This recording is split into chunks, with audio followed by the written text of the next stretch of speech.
Blacksit started premiering across the internet.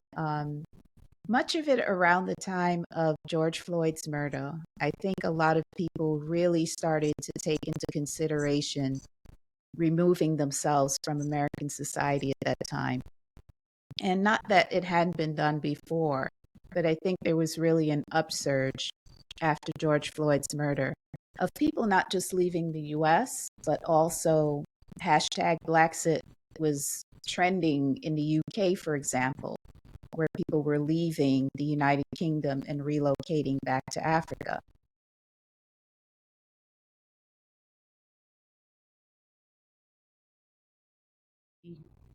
2013, we went to Washington, D.C. for spring break. We took the kids, and my son always played baseball.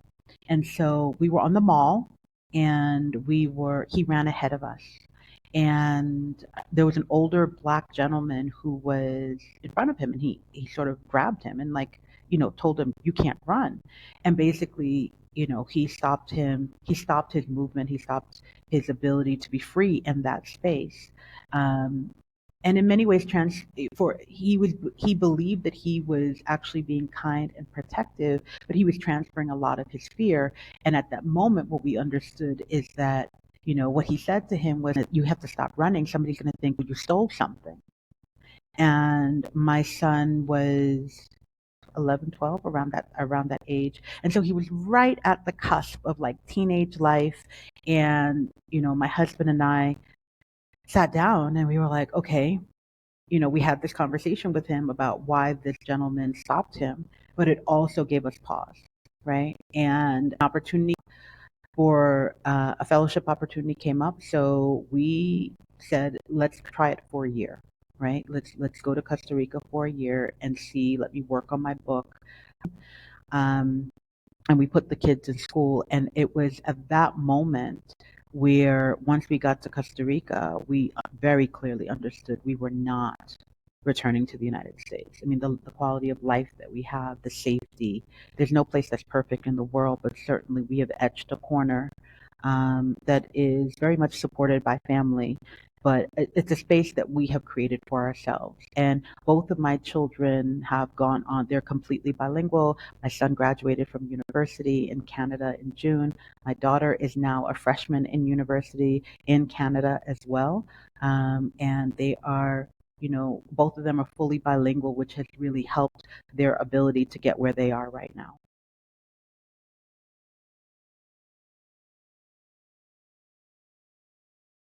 What I wanted to really do is serve as a bridge for a historical understanding that there had been both freed and enslaved Africans and people of African descent during the colonial period, and that slavery had existed in Costa Rica for over 200 years. And that's not popular knowledge.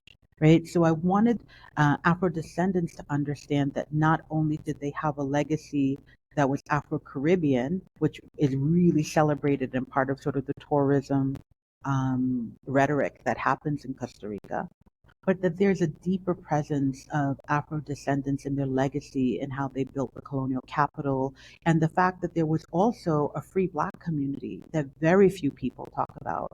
That's incredibly important to understanding Blackness in Central America, and I think in Latin America in general.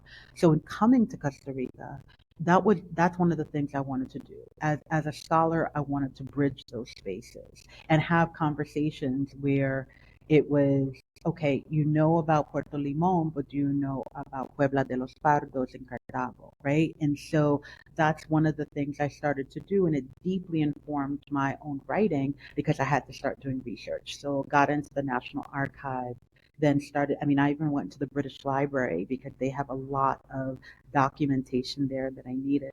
So I spent 7 years doing the research for my novel.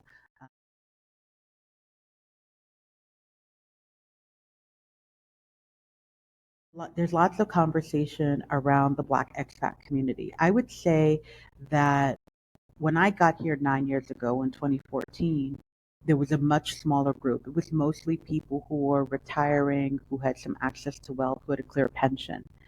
By the time 2016 comes, there's a different group of Black expats who are coming. mostly single Black women who have access to some sort of wealth. They are educated and they are completely inside of the wellness community.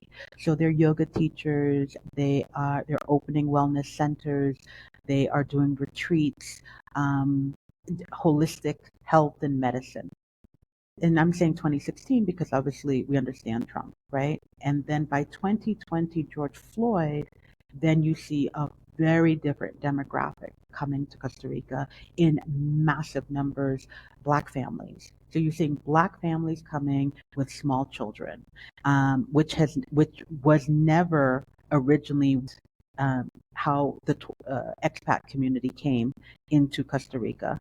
And because growing up, you saw there in San Jose, like very few Afro Costa Ricans, unless you were in Limon on the Caribbean coast. But in San Jose, very rarely. Now it is very common, right, to see sort of the diversity. But you understand that many of these people are Black expats, and so what these parents are doing is they're buying land. Some of them are opening Airbnbs. Um, but they're all digital nomads, meaning they make all of their money online. Either it's through consulting or where they're running their business that way, and their children are in local schools learning the language. And the local schools are quite strong. The public schools are free, and so people are really sort of digging in. Now, for the most part, this has been really wonderful because we've had several meetings of local Afro Costa Ricans and Black expats who are coming, and we have gatherings, and it's been incredibly beautiful to have people come together. But there has been some downsides, right? There has been, particularly on the Caribbean coast, which has a lot of contested indigenous land that is being sold to the highest bidder. um, there has been a movement of Black expats going into that community and buying up a lot of land because they have resources that local people, either Afro Costa Ricans or Indigenous people, just don't have the resources in which to buy. And so and they're creating enclaves, and that is part of the conversation I think that's happening right now in the country is how do you not create an enclave so you're sort of replicating American colonial patterns, but you're contributing to the local economy and the local culture in some way. So I think those conversations are happening right now, as folks try to figure out where they belong and how they can fit and how they can contribute while living lives that are very safe, where their children are well supported and have access to great education, where their children are going to be bilingual and they're free to run in the space, in the street, and play soccer and basketball and all these other things and be in community. Um, so I think that there are many contributions, obviously economic, first and foremost to the country, but I think that it's a growing process.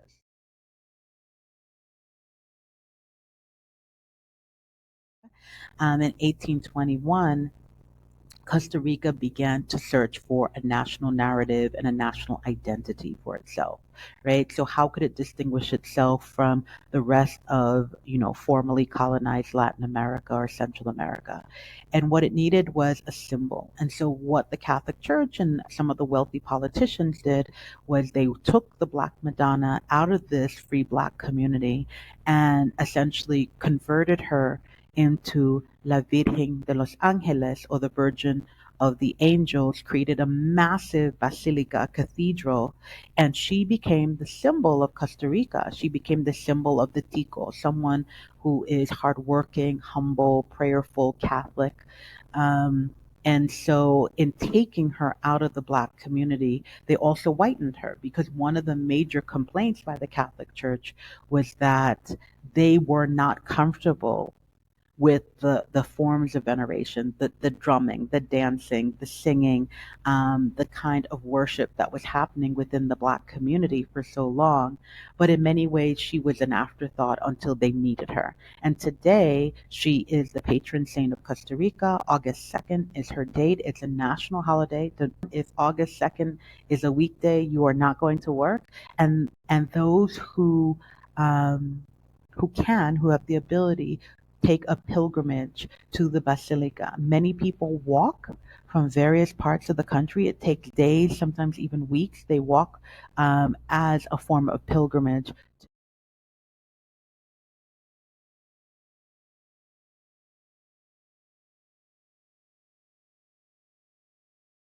That is one of the things that I really wanted to distinguish. One, I wanted to distinguish that Costa Rica had a different form of slavery, even though slavery existed. And that two, Costa Rica also, well, colonial Costa Rica also had a free black population. And so I spent a lot of time in the National Archives here in San Jose. And one of the things that I found were actual um, log books, I'll call them that, diaries almost of wealthy Spanish families, colonial families, and what they owned.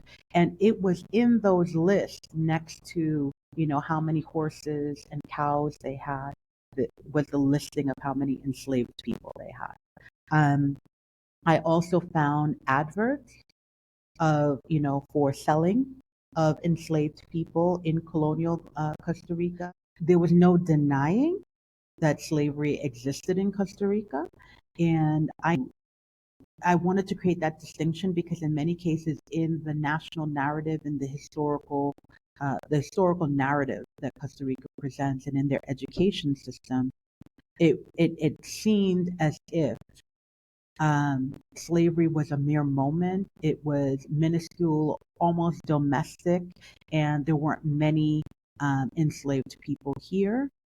And it didn't last a long time. And then what happened was everybody sort of mixed up in the bloodstream and became a Costa Rican or Rico.